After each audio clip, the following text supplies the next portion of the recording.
Bonjour tout le monde. Alors j'ai 5 minutes là pour vous faire une- une sorte de petite vidéo finale de ce voyage à Kazan, parce que je suis rentré chez moi là. Alors qu'est-ce qu'on peut en dire? Bah, que c'était très sympa. On a beaucoup rigolé. À 4 là, on s'est bien marré quand même. On en a bien profité. On a bien mangé. On s'est senti en sécurité tout le temps, contrairement à ce que vous pouvez entendre peut-être. Il n'y a aucun problème de rien. Euh, si vous oubliez votre porte-monnaie sur une table, et ben si vous revenez 2 heures après, ben, il est toujours là. Ou alors, si c'est dans un café ou un restaurant, ben, les serveurs l'ont pris et l'ont mis en sécurité et vous disent, ben, vous leur demandez, puis ils vous le donnent. Euh, Sinon, quoi d'autre? Je crois que je l'ai déjà dit, mais il a fallu rajouter un petit peu de soupe. Bah, comme c'était le premier voyage que je faisais, en fait, euh, si on compte tout compris, il faut à peu près 1 400 € euh, pour être bien. C'est-à-dire, on en a bien profité. On s'est fait des bons restaurants. Alors évidemment, les bons restaurants, c'est pas un kebab, hein. C'est un peu plus cher. On a visité plein de choses. Il y a eu quelques achats de souvenirs. Par exemple, moi, j'ai acheté des grosses chopes à bière en bois dans lesquelles on a bu hier une bière à la maison. Sont très très très chouettes. Euh, les visites, bon, ce qui coûte le plus cher, c'est les restos. Et puis, il n'y a pas que les restos. On marche dans la rue piétonne, par exemple, et puis on a vachement soif parce qu'il fait chaud ou parce qu'on est fatigué. Donc, hop, on s'arrête quelque part et puis on boit un truc, quoi. Alors, c'était par exemple une grande shop là, de 1 litre, 1 litre ou 1 litre et demi de limonade, citron, gingembre, par exemple. Et donc, bah, ça, faut le payer aussi, évidemment. Donc au final, je dirais 1 400 €, voilà. Au mieux, vous prenez 1 500 et puis vous avez 100 € de souvenirs et encore, ça vous coûtera pas 100 €. Et les 1 400, c'est compté pour, voilà, pour aller jusqu'au bout. Comme je vous ai dit, déjà l'avant-dernier jour au soir, il a fallu en rajouter un peu de chacun parce que, et même moi, j'ai mis aussi hein, dans le pot commun, quoi, pour manger, pour boire, bon voilà, puis ça dépendait aussi, il y a des jours où on arrivait de bonne heure au restaurant, donc on prenait une bière, puis après quand on commandait le repas, ben, on en reprenait une autre.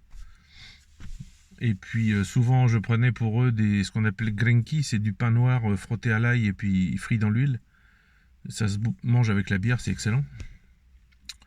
Enfin voilà, donc on a fait plein de choses, on n'a pas pu tout faire ce que j'ai pensé.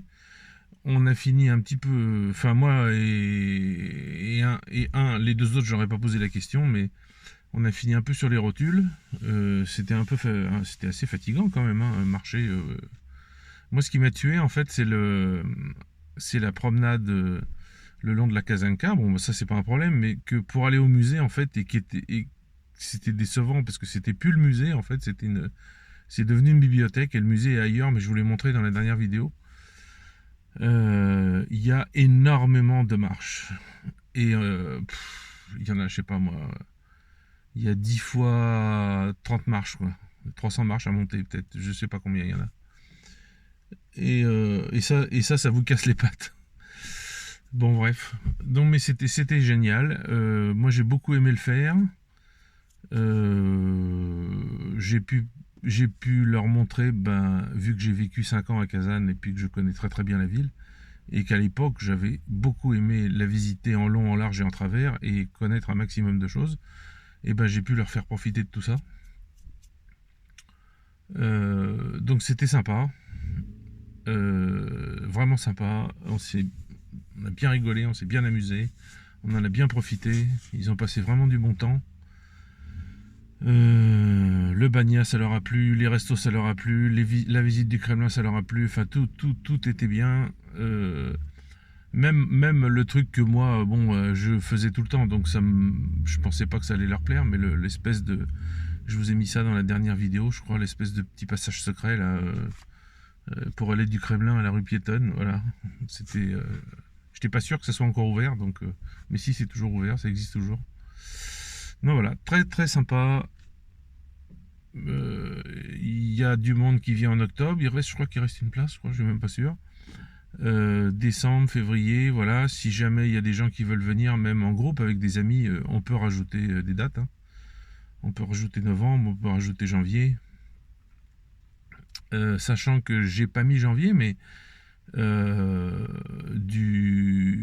par exemple, si on fait du 4 au 14 janvier, c'est exactement dans les périodes où vous aurez toutes les décorations de Noël. Enfin non, du 4, du 4. Non, c'est pas possible du 4 au 14 parce que j'ai le Noël orthodoxe à la maison et je peux pas être avec vous, il faut que je sois absolument à la maison. Donc après en fait, donc du 8 au 18, on va dire, ou du 9 au 19, quelque chose comme ça. On peut rajouter des dates, voilà. Et ce que je voulais dire, c'est que vous aurez encore le bénéfice de toutes les décorations de Noël, toutes les lumières de Noël, enfin il y a tout qui reste pendant un certain temps. Voilà. Et à Kazan, ils en mettent partout, partout, partout. Donc voilà, vous voyez, je baille parce que je suis fatigué. Non, non, mais c'était super, c'était super. Alors, vous rangez dans vos poches hein, tout ce que vous avez pu savoir et tout. En fait, ils sont tous venus avec des a priori venant de leur famille qui leur disaient ah mais fais attention, peut-être ils vont te torturer. Sérieux, hein, ce que je vous dis. Hein. Peut-être ils vont te torturer, peut-être ils vont t'enlever, peut-être ils vont t'échanger contre une rançon, peut-être ils vont je ne sais pas quoi. Il y a des micros, vous avez bien vu, j'ai fait dans la chambre d'hôtel, il n'y a pas de micro. Puis je le savais de toute façon, ça se fait plus ce genre de choses. Euh, toutes ces choses que les gens pensent savoir, et en fait, c'est que de la propagande, c'est que des méchancetés. Et ce qui me rend triste, c'est que vous, enfin vous, je dis vous, pas vous qui m'écoutez, mais vous, les Français, dites ce genre de choses, et à l'inverse, les Russes, eux, ils disent exactement l'inverse. Ils disent que vous êtes des gens gentils, ils disent que vous avez une grande culture, ils disent que des choses bonnes sur vous, et vous dites que des choses mauvaises sur eux. Et c'est vraiment, ça me rend triste, quoi. C'est dégueulasse, quoi. Je sais pas. Je sais pas pourquoi des Français pensent ça. Je sais bien que c'est tous des gens simples, tous ceux qui pensent ça, et que la télé leur a mis ça dans la tête, ou l'État leur a mis ça dans la tête, même dès l'école. Si l'école ne vous apprend pas que les Américains ont tué 40 millions d'Indiens, mais que par contre Staline, il a fait ceci, il a fait cela, c'est bien qu'il y a des raisons. Enfin bon, bref. Donc voilà, on va dire que c'est la vidéo finale de voyage. Les impressions que j'ai eues, voilà, que je voulais vous donner. Très très sympa. J'ai trouvé du boulot pour 2 sur 3.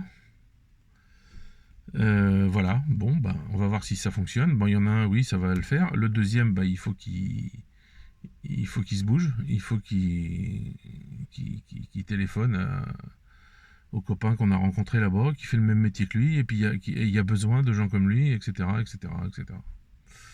Voilà, voilà, donc c'est un bon résultat, et j'espère qu'on aura le même la prochaine fois. Alors le prochain voyage, c'est en octobre. Euh, bon, je suis quand même pressé d'y retourner, parce que c'était vraiment bien. Allez, je vous laisse, à plus tard.